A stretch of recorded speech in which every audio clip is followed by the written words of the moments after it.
नमस्कार दोस्तों, जय हिंद जय भारत। मैं हूं CL Saini, CDRK Saini BEd classes में आप सभी दोस्तों का हार्दिक स्वागत है, अभिनंदन है।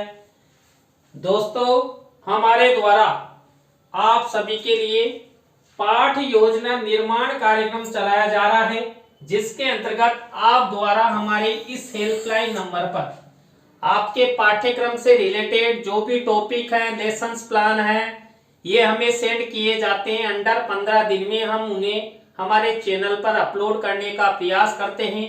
दोस्तों, आज की लाइव क्लास के अंतर्गत हम इतिहास पाठ योजना क्रमांक 65 के अंतर्गत विजय स्तंभ, इस भारत की सुप्रसिद्ध चित्तौड़गढ़ में स्थित 9 मंजिला इमारत के बारे में आपको लेसन निर्माण करना बताएंगे। तो दोस्तों, जल्दी से क्लास को लाइक और अपने अपने दोस्तों को शेयर कर दीजिए।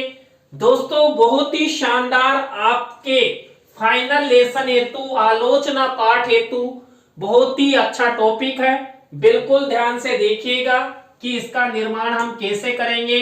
यहाँ पर दोस्तों, सबसे पहले श्यामपट्ट पूर्ति, जिसके अंतर्गत विद्यालय का नाम, कक्षा, दिनांक, विषय, कालांश का समय, बीच सेंटर में हमारे मुख्य प्रकरण का नाम लिखते हैं, मुख्य प्रकरण को अंडरलाइन करते हैं, इन्वर्टेड कॉमाज में बंद करते हैं। दोस्तों, श्यामपट्ट पूर्ति के बाद हम यहाँ पर उद्देश्य, विशिष्टीकरण और अपेक्षित व्यवहारगत परिवर्तन का फॉर्मेट बनाते हैं।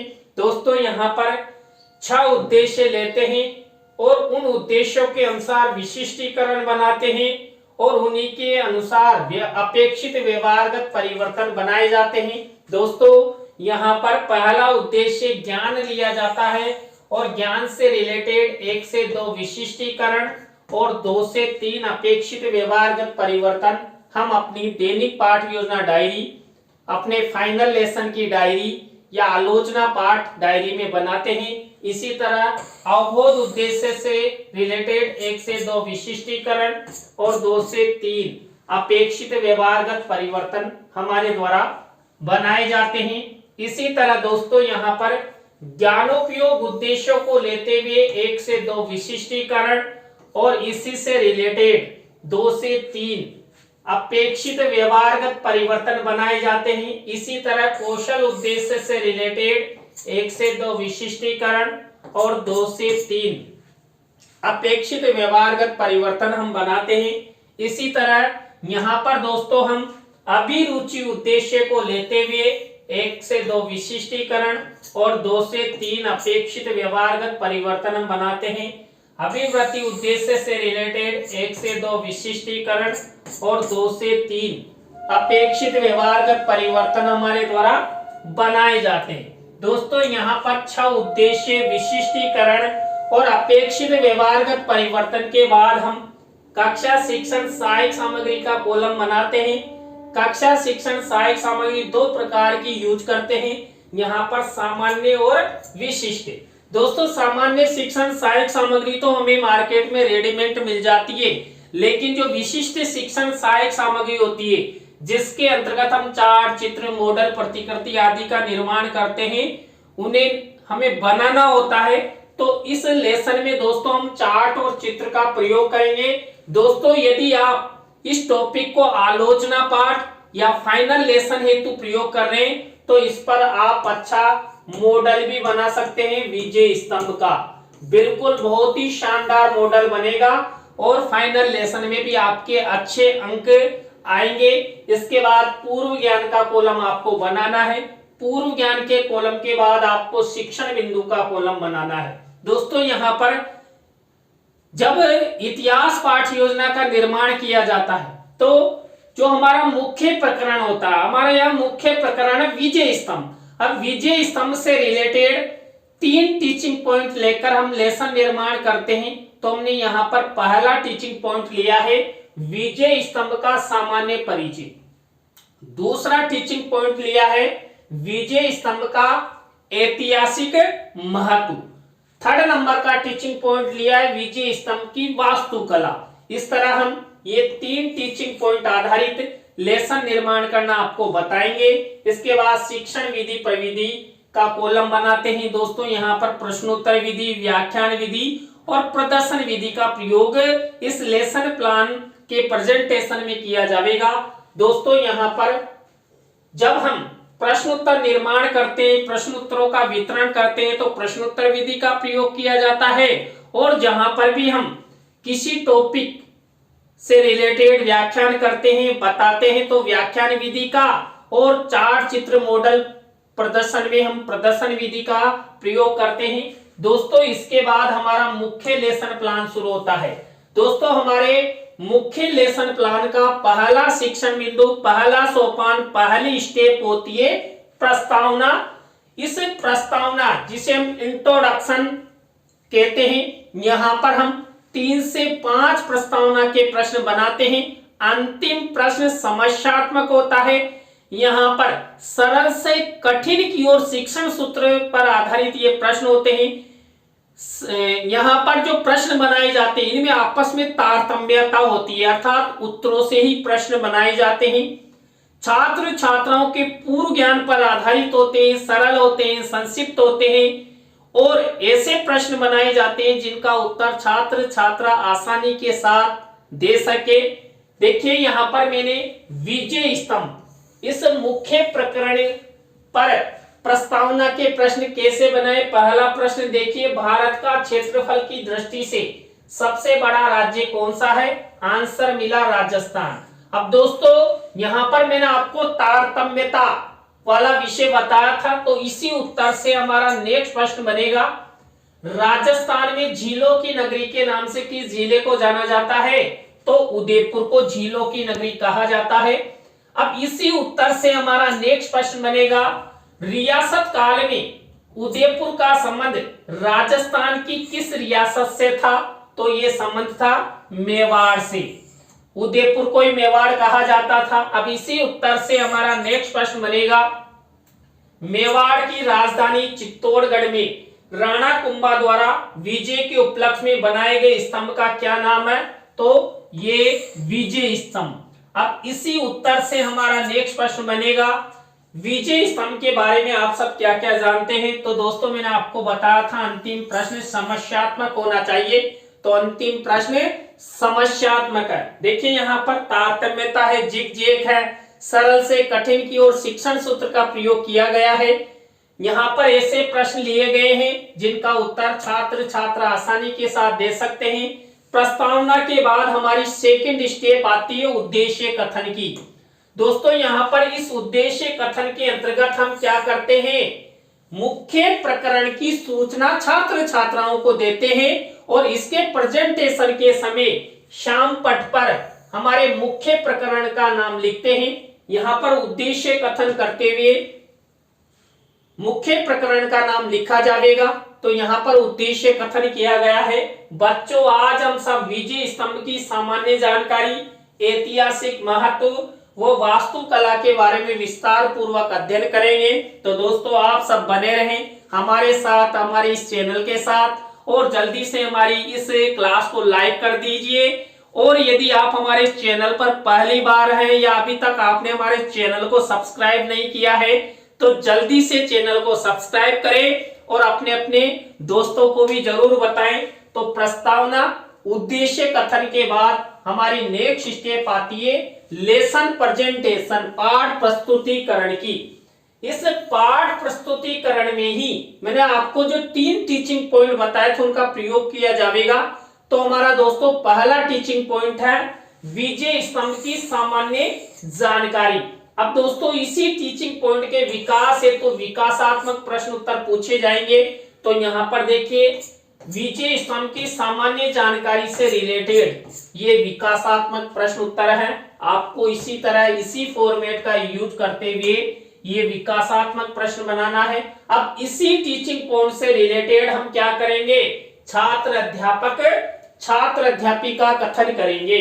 तो विजय स्तंभ की सामान्य जानकारी से रिलेटेड ये छात्र अध्यापक छात्र अध्यापिका कथन है, इसमें हम व्याख्यान विधि का प्रयोग करेंगे।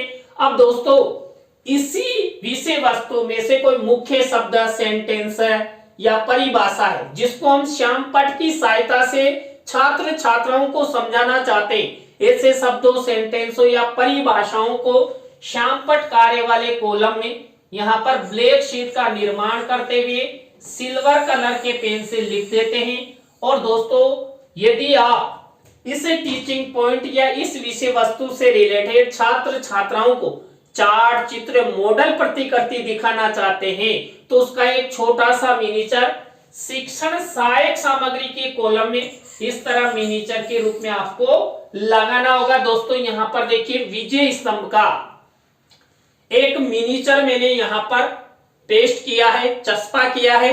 आपको भी इसी तरह लेसन निर्माण के समय विशेष ध्यान रखना है। अब इसी टीचिंग पॉइंट से रिलेटेड दोस्तों अब हम क्या करेंगे, हम बोध प्रश्न बनाएंगे। तो विजय स्तंभ की सामान्य जानकारी से रिलेटेड हम ये बोध प्रश्न उत्तर बनाते हैं उसकी विषय वस्तु में से ही। तो दोस्तों, यहाँ पर हमारा पहला teaching point complete and finish. अब आप सब दूसरी टीचिंग पॉइंट का इंतजार कर रहे हैं तो जल्दी से क्लास को शेयर जरूर कर दे। यहाँ पर देखिए दूसरा टीचिंग पॉइंट है, मैंने आपको पहले भी बता दिया है, विजय स्तंभ का ऐतिहासिक महत्व। वही सबसे पहले इस टीचिंग पॉइंट के विकास हेतु ये विकासात्मक प्रश्न उत्तर बनाए जाएंगे। तो हमारे द्वारा ये विकासात्मक प्रश्न उत्तर बनाए गए हैं। विकासात्मक प्रश्न उत्तरों के बाद इसी टीचिंग पॉइंट से रिलेटेड छात्र अध्यापक छात्र अध्यापिका कथन किया जाएगा। ये छात्र अध्यापक छात्र अध्यापिका कथन है। इसी में से मुख्य शब्द, सेंटेंस या परिभाषाओं को हम श्यामपट्ट कार्य वाले कॉलम में ब्लैक शीट का निर्माण करते हुए सिल्वर कलर के पेन से लिख देते हैं और छात्र छात्राओं को चार चित्र, मॉडल प्रतिकृति दिखाते हैं। तो उससे रिलेटेड छोटा सा मिनीचर शिक्षण सहायक सामग्री के कॉलम में इस तरह चस्पा कर देते हैं। देखिए ये विजय स्तंभ का एक मॉडल बना हुआ है तो इसको यहाँ पर चस्पा किया गया है। अब इसी विषय वस्तु में से हम बोध प्रश्न उत्तर बनाएंगे। तो हमारे द्वारा देखिए ये विजय स्तंभ की का ऐतिहासिक महत्व से रिलेटेड ये बोध प्रश्न उत्तर बनाए गए हैं। तो दोस्तों हमारे दो टीचिंग पॉइंट कंप्लीट फिनिश। अब आप सब थर्ड नंबर के टीचिंग पॉइंट का इंतजार कर रहे हैं तो अभी आपके सामने शीघ्र ही आने वाला है थर्ड नंबर का टीचिंग पॉइंट। और थर्ड नंबर का टीचिंग पॉइंट का नाम है विजय स्तंभ की वास्तुकला। अब यहाँ पर देखिए विजय स्तंभ की वास्तुकला से रिलेटेड वही सबसे पहले इस टीचिंग पॉइंट के विकास हेतु विकासात्मक प्रश्न उत्तर बनाए जाएंगे। तो हमारे द्वारा ये विकासात्मक प्रश्न उत्तर बनाए गए। आपको भी इसी तरह विकासात्मक प्रश्न उत्तर बनाने हैं। विकासात्मक प्रश्न उत्तरों के बाद हमारी नेक्स्ट स्टेप आती है विजय स्तंभ की वास्तुकला से रिलेटेड यहाँ पर छात्र अध्यापक छात्र अध्यापिका कथन। इसी में से मुख्य शब्द, सेंटेंस या परिभाषा को हम वही श्यामपट्ट कार्य वाले कॉलम में ब्लैक शीट का निर्माण और सिल्वर कलर के पेन से यहाँ पर लिख देते हैं। अब दोस्तों इसी टीचिंग पॉइंट से रिलेटेड यदि हम चार चित्र, मॉडल प्रतिकृति दिखाना चाहते हैं तो मैंने आपको पहले बता ही दिया, आप शिक्षण सहायक सामग्री के कॉलम में एक छोटा सा मिनीचर चस्पा करेंगे। इसके बाद इसी टीचिंग पॉइंट से रिलेटेड ये बोध प्रश्न उत्तर बनाए जाएंगे। दोस्तों आप चाहे 3 टीचिंग पॉइंट लो, 4 लो, 5 लो, 6 लो, इसी प्रक्रिया इसी फॉर्मेट का उपयोग करते हुए सबसे पहले विकासात्मक प्रश्न उत्तर बनाए, छात्र अध्यापक छात्र अध्यापिका कथन करे और बोध प्रश्न उत्तर बनाए। इसके बाद हमारी नेक्स्ट स्टेप आती है पुनरावृत्ति प्रश्न उत्तरों की।